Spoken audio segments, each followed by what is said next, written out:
Let me know when you see the target area and I'll start the countdown. In Afghanistan, terrorists come out under the cover of night. Got a vehicle moving out. One of the vehicles is moving right now. You're in a clear to engage it. But this time, darkness fails to protect them. Back on those guys. There we go. The Afghan rebels were attacked by an American strike plane firing lethal laser-guided missiles. But leading the attacker to its prey was a shadowy flying spy called the Predator. Predator is an unmanned aerial vehicle, or UAV. This plane has no windows because it has no pilot inside. It is a remote-controlled airborne robot that is flown by pilots sitting on the ground. Its powerful cameras can spy on enemies day or night. And this visual information can tell commanders where the enemy is located and when to send in strike planes to attack. Its own missiles have destroyed critical targets in Afghanistan and Yemen, making Predator the UAV star. But it is hardly alone. 3, 2, 1,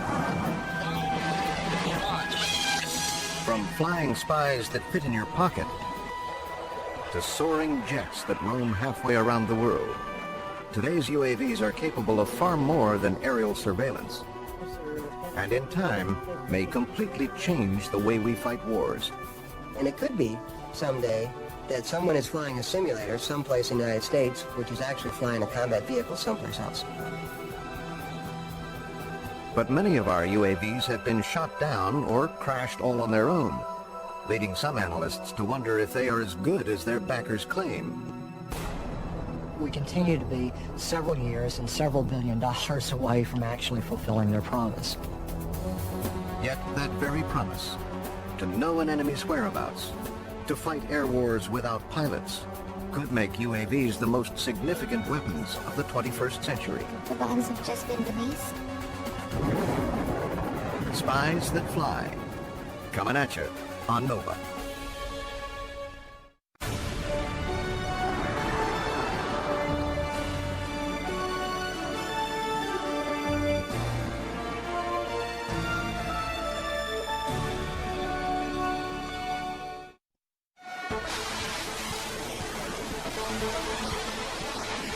In the Persian Gulf War, America unveiled a dazzling array of high-technology weapons, led by computer-guided cruise missiles,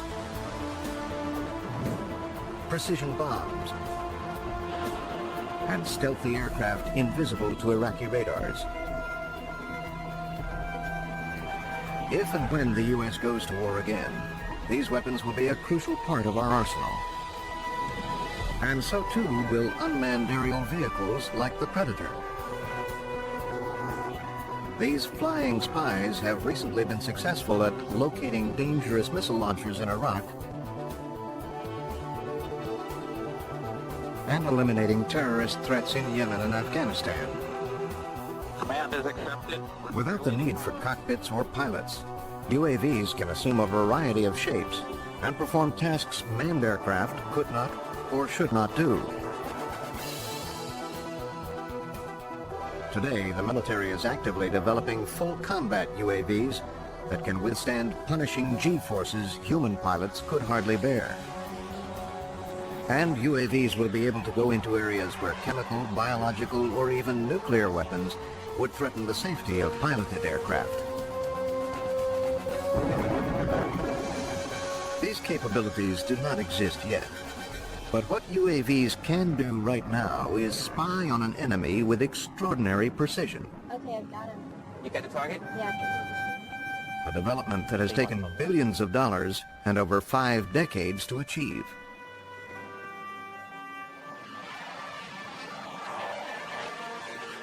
Long before unmanned aerial vehicles, this piloted aircraft, the U-2, was synonymous with the word spy plane, and for a time was America's best-kept Cold War secret. There's a wonderful memo from Edwin Land, the founder of Polaroid, writing to the director of the CIA in 1954 saying, you ought to get into this program of overhead photography. I know just how to do it. One flight will take pictures of a strip of the Soviet Union 250 miles wide and 2,500 miles long. Imagine what you can see then. CIA went ahead with it. The U-2 could cruise 12 miles above the Earth for hours at a time and take still photographs from this dizzying height. Its panoramic cameras held a mile-long spool of black and white film that produced photographs of such detailed resolution. Their quality has rarely been matched, even today. And since the Russians could not reach them with fighters or missiles, U-2s had free rein to photograph the most secret Soviet military sites. Your eye will be drawn. But it took a trained analyst to understand what the photos revealed. Now, one of the things that the Soviets did, they had a penchant for what we call horizontal security. So that their strategic installations, they would have as many as 4 or 5 fences. And that's very visible from above. So, 1, 2, 3, 4, 5 fences. So finding missile sites in the Soviet Union, it wasn't that hard. For the pilots who captured these images, the long photographic missions were anything but easy. If a U-2 pilot is flying for, let's say, 9 hours plus, one of the problems that we have to worry about is basically staying awake sometimes because you're in an orbit for long, long periods of time. There was no provision for defecating. The U-2s were offered diapers, and they turned it down. You know, I have flown over denied territory after a period of time in a spacesuit. I mean, you just physiologically can't stay there any longer. But soon there was a far greater problem for U-2 pilots when the latest Soviet surface-to-air missiles could shoot them down. The first pilot to get hit was Francis Gary Powers. Though he survived, the wreckage of his plane revealed the extent of U.S. spying. In Moscow, Nikita Khrushchev is shown as he told the Soviet Presidium. Powers was politically embarrassing to the United States, but the U-2 did not stop flying, and in 1962 proved its immense value to the American public. This government, as promised, has maintained the closest surveillance of the Soviet military buildup on the island of Cuba. In October of 1962, U-2s had taken photographs showing the Soviets building secret ballistic missile sites on Cuba. Area. This was all new since the last time we had seen the area, which was about... Dino Brugioni was one of the first to see the evidence. But what drew their eye was that these objects didn't belong. This is ranch country. And here they were seeing 100-foot tents, 65-foot objects, and, these weren't manure spreaders or these weren't things that you would associate with a ranch. Armed with this conclusive evidence, President Kennedy challenged the Soviets to remove the missiles or else. It shall be the policy of this nation to regard any... The Russians backed down, withdrew their missiles, and the crisis subsided. I may say, gentlemen, that you take excellent pictures. The work of these 2 units. Although the U-2 was hero of the moment, there is a little-known irony to the story. Even before the Russians withdrew, U-2 pilot Rudolf Anderson was killed over Cuba when his plane was shot down by Russian-made surface-to-air missiles. Piloting a spy plane was becoming extremely hazardous. Fortunately, America had developed another aerial spy that could take on dangerous missions risk-free because it was unreachable and unmanned.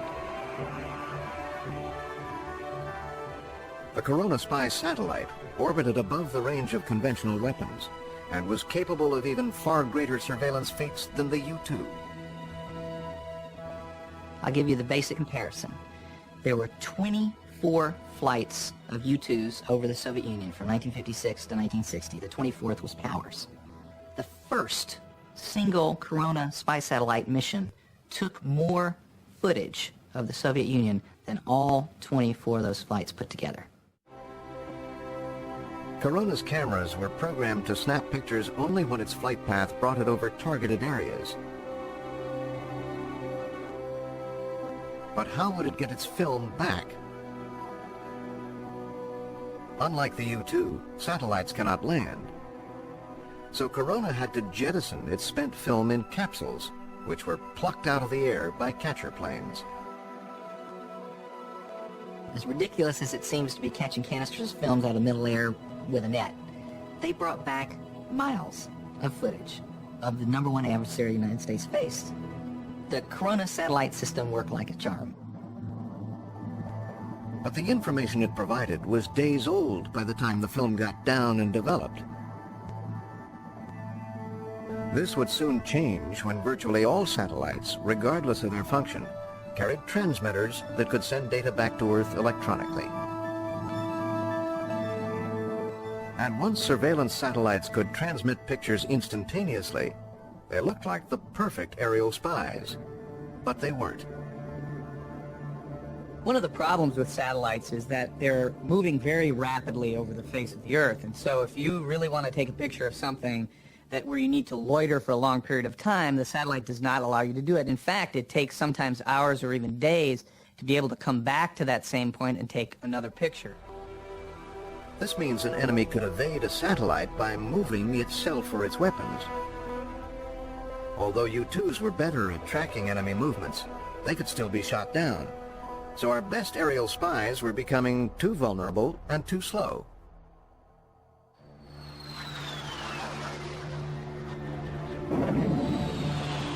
Both limitations were made painfully clear in Vietnam. Cloudy and covered with jungle, it was difficult to get clear pictures of the enemy from either of our flying spies. Even worse, North Vietnam had acquired the latest Soviet anti-aircraft guns and missiles which could be quickly moved from place to place. And since we couldn't find these weapons, American pilots were always at risk of getting shot down. We lost pilots, we lost aircraft, and many of those pilots ended up being huge political liabilities because they ended up being prisoners of war. Not only were pilots at risk, American ground troops kept blundering into enemy traps. What the U.S. desperately needed was an unmanned aircraft that could find our adversaries before they found us.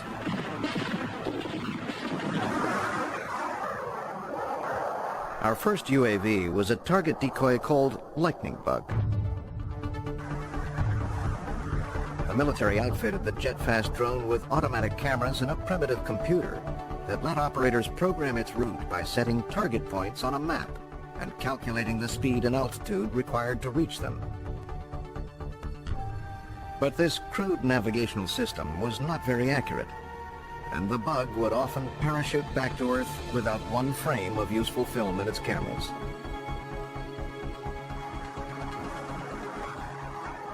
Toward the end of the conflict, it did bring back some useful photographs, but not enough to justify its extraordinary cost. The Lightning Bug still is the most expensive drone system the United States has ever bought. In today's dollars, it's about $4.5 billion were sunk into that system to give us unmanned aerial reconnaissance over Vietnam and China. Lightning Bug was too ambitious for its time. It lacked the sophisticated computer and guidance technology available to later UAVs. But Vietnam would also reveal the limitations of other weapon systems as well. And in the years following the war, the military would concentrate on developing stealthier aircraft and precision-guided bombs. But building a better UAV would fall to the Israelis. In 1982, the on-again, off-again Arab-Israeli conflict burst into a full-scale war in southern Lebanon's Bekaa Valley. Here, too, Soviet-made surface-to-air missiles wreaked havoc on an air force. The Bekaa Valley was a death trap. There was so much sophisticated Russian equipment, both the radars to operate in the anti-aircraft missiles and the anti-aircraft equipment, that the Israelis had to find a solution to counter this very, very severe threat. What the Israelis rolled out to meet that threat was a meek little propeller-driven UAV with no firepower whatsoever.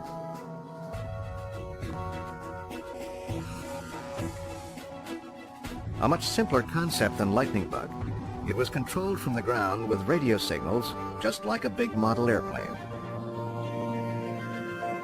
And like a model airplane, it was slow and had limited range.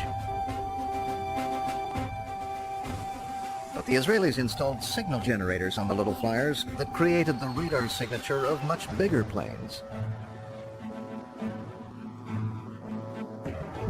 On June 9th, 1982, the Israelis sent a wave of UAVs straight at the Syrian missile sites. The UAV sent out false signals that made the enemy think that they were fighter airplanes, and they turned on the radars.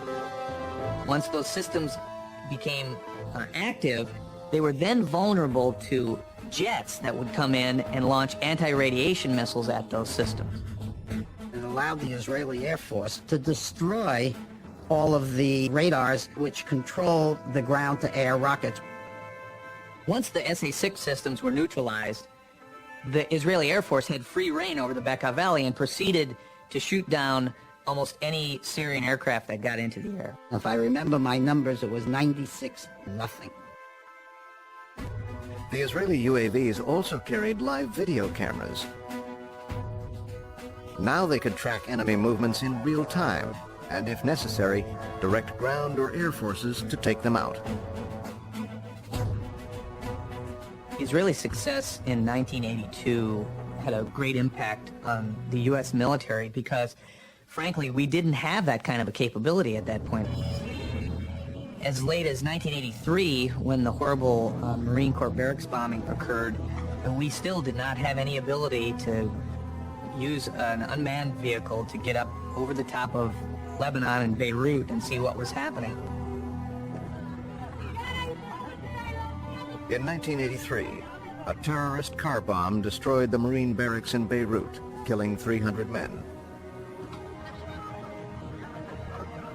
Once again, a swift and stealthy enemy had inflicted a devastating blow.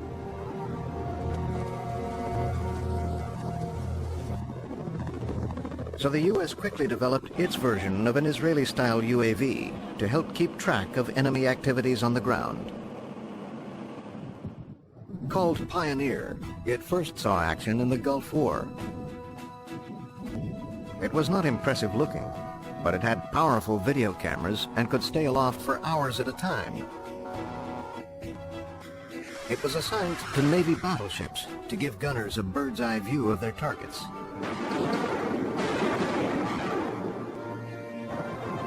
They saw the result immediately of where the shells landed, and then if they had to fire more or go to the left 100 yards or go to the right 100 yards or go further out 50 yards, real-time targeting and damage assessment. Perfect real-time intelligence and results. Taking off from the battleships was easy. Landing was not, because the Pioneer had to be caught in a net. They managed to catch it most of the time, but the result often grounded the plane for repairs.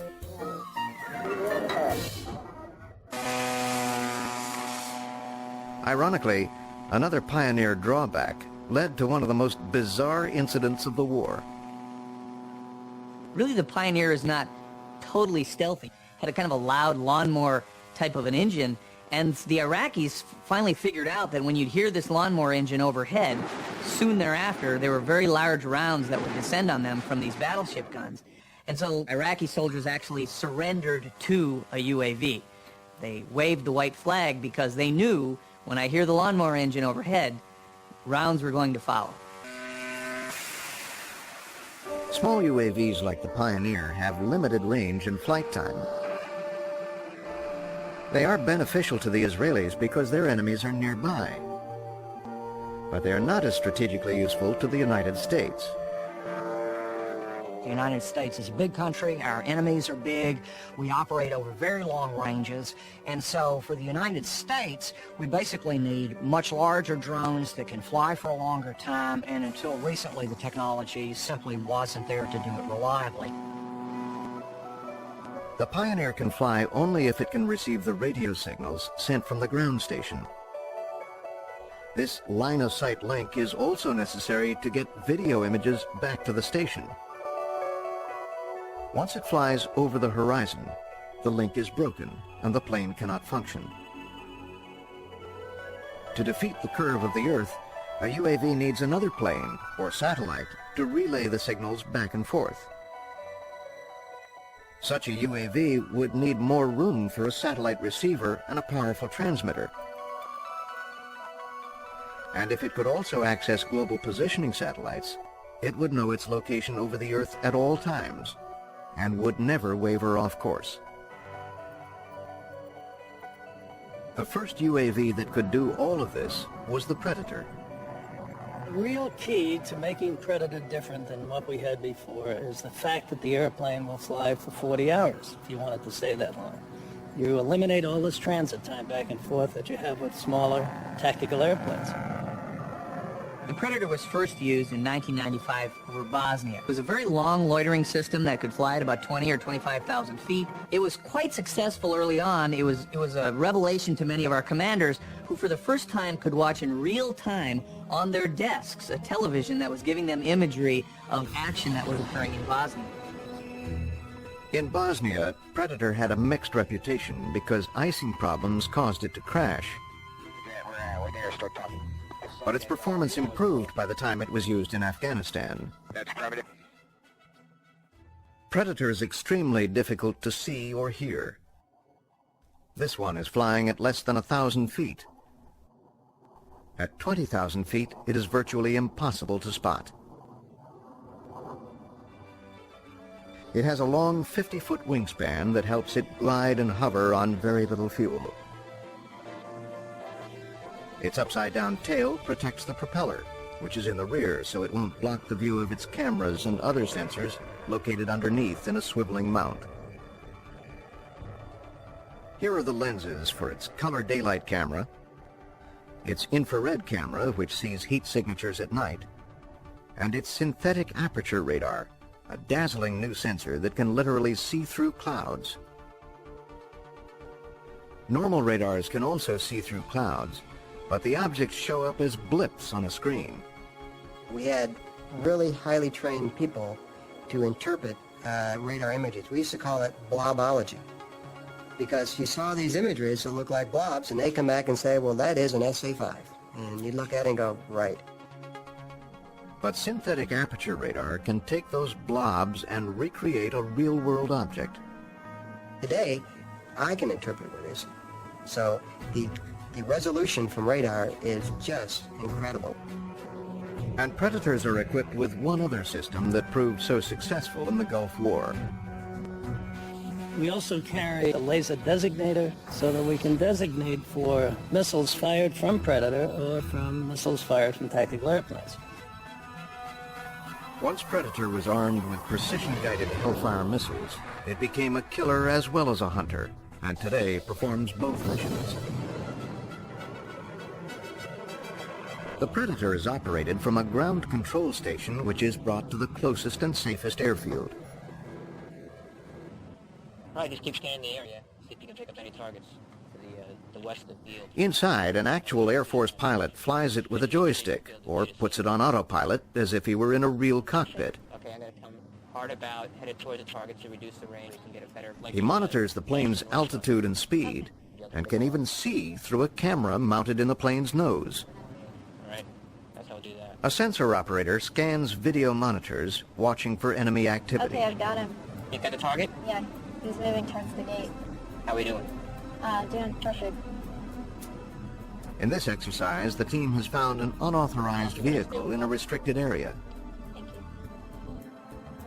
The Predator's camera tracks and notes its position.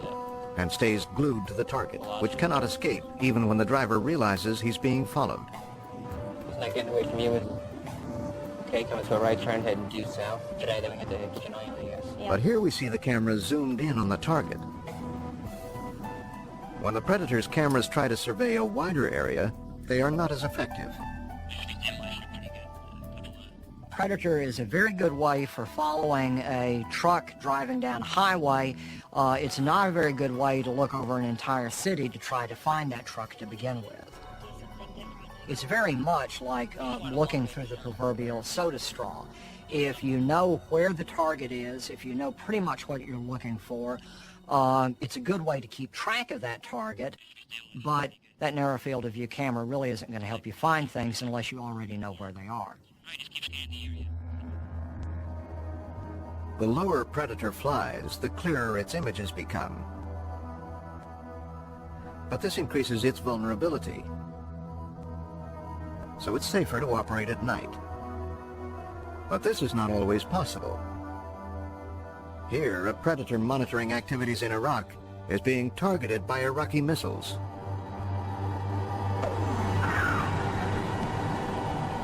Although this one missed, others have not, as we see in this Al Jazeera footage.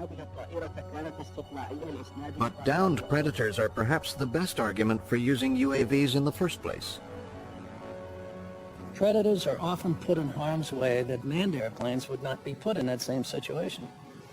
We sometimes have to put Predators in an area where they have to persist at low altitude. And the closer you get to the gun, the better chance they have of shooting you down. If manned airplanes were doing these same missions, there's a pretty good chance that they would get shot down too. The Pentagon considers the Predator a success despite its rocky start in Bosnia. Today, it's helped spawn a whole new generation of UAVs, including the Global Hawk. Rushed to Afghanistan while still in flight testing, this is the largest and most ambitious UAV the military has ever fielded. Global Hawk is jet-powered and cruises at 65,000 feet. Flying at this height, it is vulnerable only to the most sophisticated missile systems. And though it is monitored like the Predator, it doesn't require a ground pilot to fly it. This plane can be programmed to fly itself, from takeoff to touchdown. Vehicle accepted, autonomous, stop taxi. We're stopping. Global Hawk is autonomous. It flies itself. There's no joystick, there's no man in the loop. You just press a button and it's go. And the guy on the ground who's monitoring the system can go take a break, he can go home, another guy can take his shift. It's a much easier logistics problem. Currently, Global Hawk is a no-weapons, pure surveillance platform. Its big wings help it glide and conserve fuel. And it has recently flown from California to Australia on automatic pilot and without refueling. Once there, it proved the extraordinary capacity of its 3-foot resolution cameras. At 12 miles high, its infrared night camera can not only see planes on an airfield, it can detect the heat signatures, like fingerprints, of those jets that have just taken off. And because it flies higher than Predator, the Global Hawk can survey a much wider swath of terrain. What made Global Hawk important in Afghanistan was for the first time you could have a surveillance system that could loiter for a very long time over the target and hit many, many targets of interest.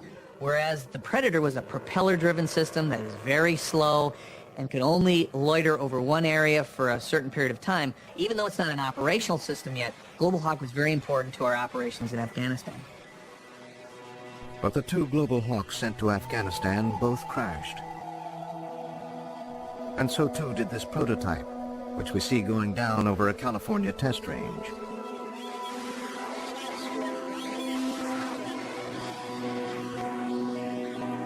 In a desperate attempt to regain control, operators try releasing fuel to make it lighter. But like most pilotless planes, it was not equipped with a costly backup control system. So the big jet keeps spinning and tumbling until it crashes. The cause linked to software problems.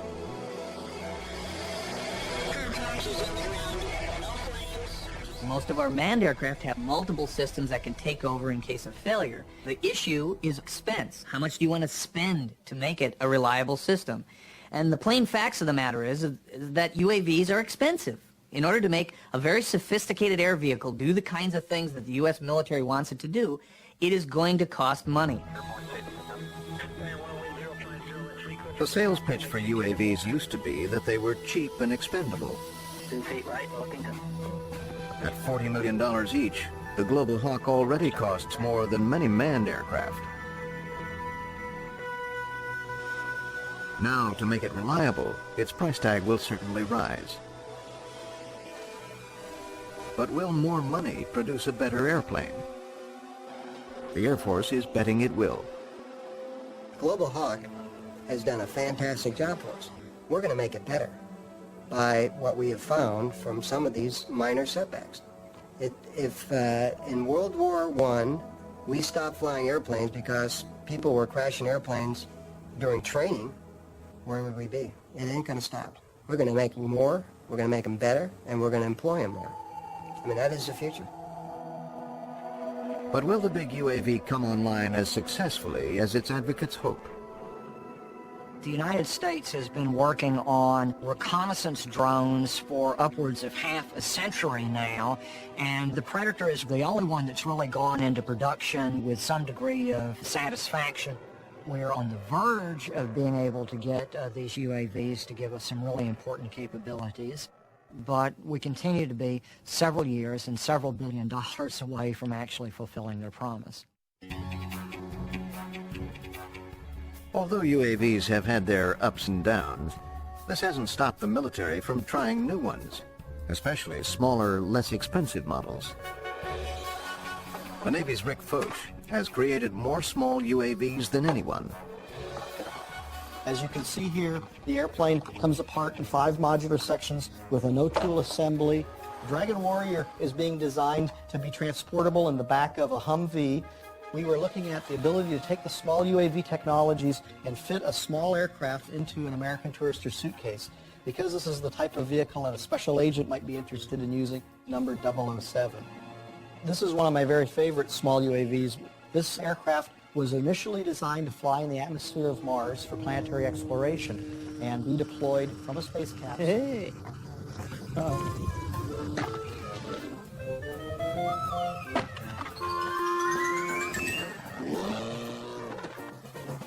The history of small UAVs reveals far more failures than successes. But these miniature flyers at least have the virtue of being vastly cheaper and a lot more fun.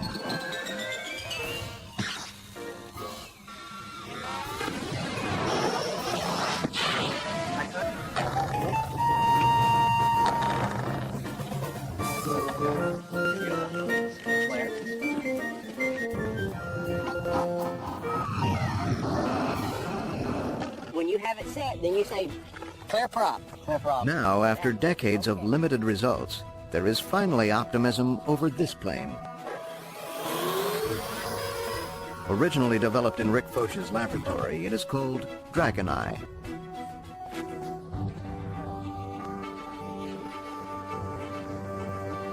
One immediate question for small UAVs is why?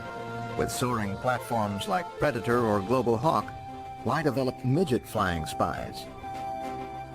You know, when you see a Predator or a Global Hawk as they've been used in Kosovo or in Afghanistan, the information for those always goes to higher headquarters. It's very difficult to get that information to a company commander, to give him information he needs in a timely manner. The Marines want Dragon Eye to help ground units facing dangerous missions. Situation. Enemy reconnaissance forces have been detected in the vicinity of the town of Upshur. In this exercise, they're seeing if a regular squadron commander can figure out the best strategy for using it. UAV detachment. What I want to know is this route is unimpeded. I'm going to need to know that right away, so if we need to change our route from the attack position... The little UAV operates just like the big ones, only on a much smaller scale. I think somebody on this antenna flash or camera. Its ground station is a rugged laptop computer, which controls the plane's flight and receives video signals from its tiny camera. The men can also see the video in glare-proof glasses. Up, sure, I'm changing it to an orbit, sir. Dragon Eye can deploy from almost anywhere. And its real-time video surveillance should make this kind of assault far less dangerous. He can take that UAV, fly it along his route that he wants to walk, and it will tell him what's on that route. Is there any kind of threats, vehicles, hazards, anything he needs to be aware of? Then when he gets to the town, he can set that UAV up in an overhead orbit, so he'll have real-time surveillance on what's happening in that town so that he can act on it. Without Dragon Eye, the Marines would have had to send an advanced team to scout the road to town and the nooks and crannies between the buildings. This is the most dangerous assignment any soldier can face, particularly in an urban setting. Dragon Eye is easy to launch with a store-bought bungee cord. But one of its biggest problems right now is training non-pilots to fly it. A task much harder than it looks. Come on, baby. You can make it. You can do it.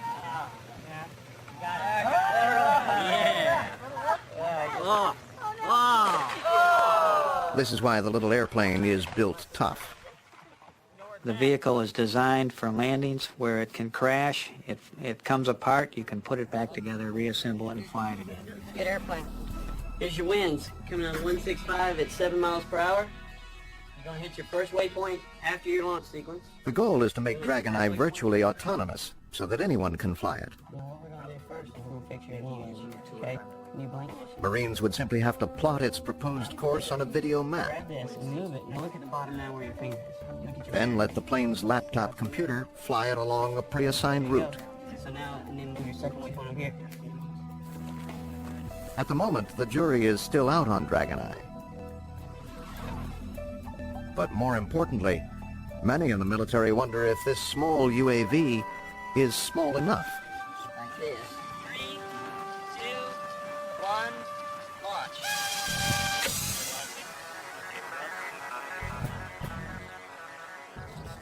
Here's the Black Widow. It works like a Dragon Eye, but is the size of a portable CD player. It was created by AeroVironment's Matt Keenan. Okay, here we go. The remarkable 6-inch flying disc can stay up for 30 minutes at altitudes of 600 feet or more. All right, I'm just coming over the wash now. I can see all the buildings. It returns high-quality video images from a camera about the size of a penny. And I'm up at a 500 feet.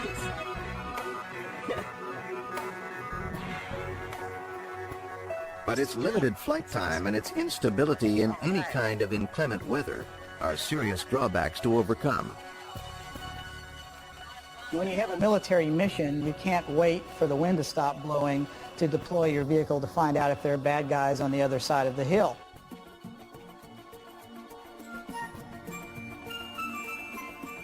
But what about indoors, where tiny flyers would not be bothered by the weather? Here, for the first time, roofs or walls would not thwart a flying spy. But an inside UAV would have to be extremely small. And it would have to fly like, well, a fly, flapping wings and all. If you're trying to make a small robot vehicle fly inside, fixed-wing vehicles fly too fast to go down corridors and make turns. But with a flapping wing device, the energy is much lower and spread out in time, and we could survive a wall strike perhaps and continue the mission.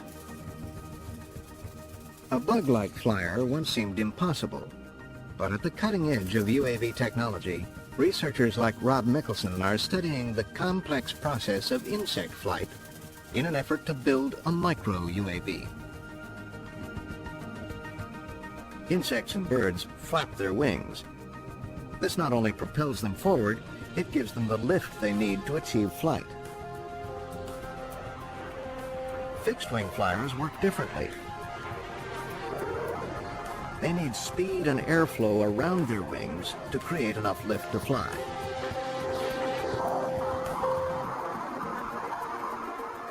Insects experience the air differently than planes. To a bee, the air is thick like water. In fact, insects do not so much fly as swim. Microflyers that work like this would make the perfect spying flies, if we could only figure out how the real ones do it.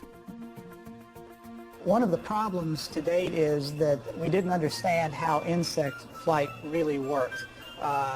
Most people are probably familiar with the old adage that the bumblebee is impossible. Well, that's only because the equations for flight didn't account for all that was going on in a bumblebee wing. Clearly the bumblebee flies, the equations just didn't show it.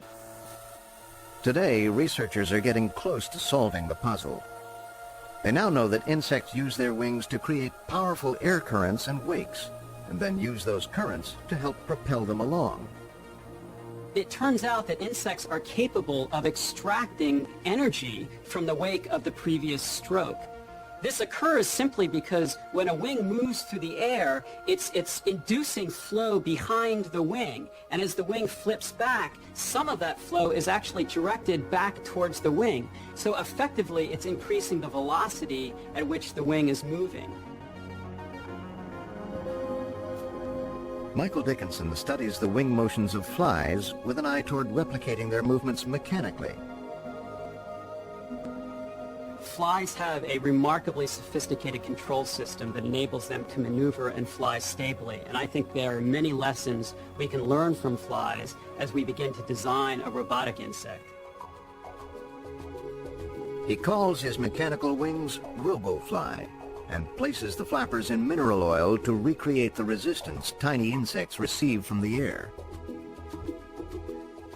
RoboFly allows us to generate wing motions that might be useful for our robotic insect. We can easily test the efficiency of various wing motion patterns before trying to program them into a small robotic insect. Even if we understood all the mysteries of insect flight, creating a robotic version this small seems a daunting task. Not to mention the minuscule video camera it would have to carry. And there is also the question of power. Our smallest micro-vehicles still rely on batteries.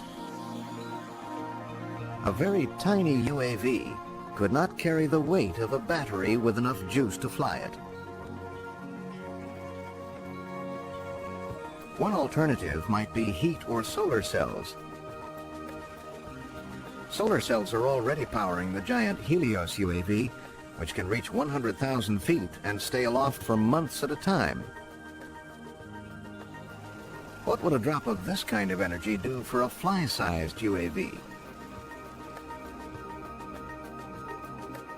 Until we solve the power problem, a micro-UAV will have to await the distant future. But there's no doubting the advantage these tiny spies would give the military. Indoors, there are no assets that can provide information back to warfighters that are about to go into a building. You can have crawling robots, ordnance disposal robots that can climb stairs and come down hallways to look for things, but these are large, clunky devices and are easily noticed. What you'd really like to have is a device that can penetrate deep within a building in a very short amount of time to be able to find hostages, find illegal activities going on inside the building, any number of things that would be of interest to covert agencies or the military.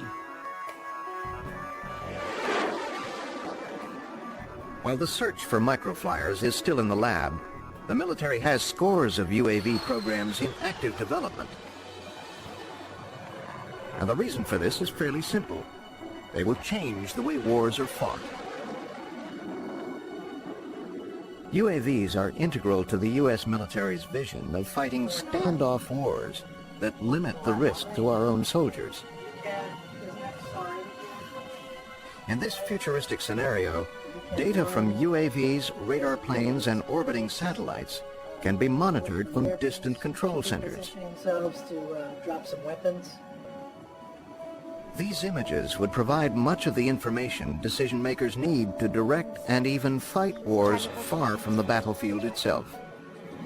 The UCAV has just taken a summer image. The bay doors have just opened. The bombs have just been released. And they someday expect to have a standoff way to translate this information into action with an unmanned combat air vehicle, or UCAV. Stealthy, jet-powered, and capable of autonomous flight. These would be light years ahead of the armed Predator, and could even dogfight like manned jets.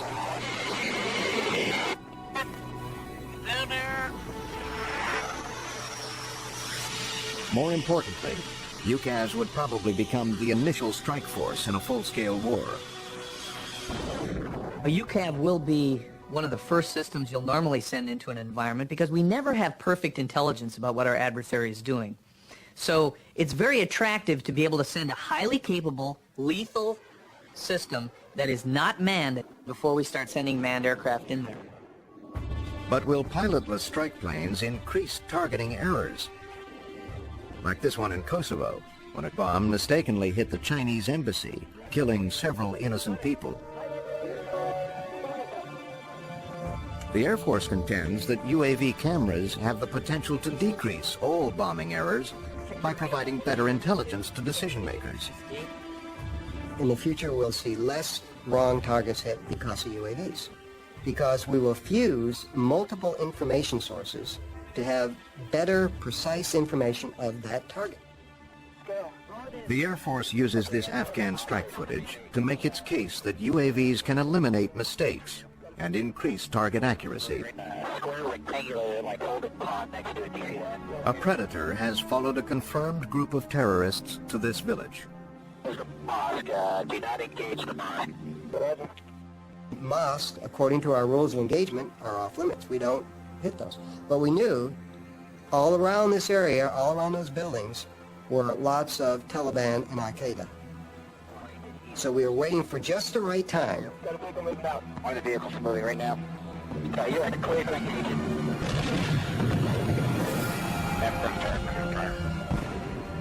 As instructed, the mosque was spared. But the terrorists were hit with lethal accuracy by a manned strike plane directed to this spot by an unmanned Predator. If an armed Predator had performed this mission on its own, it would have followed the same rules of engagement. But as unmanned planes assume a greater combat role, will our Top Gun pilots resist the coming regime?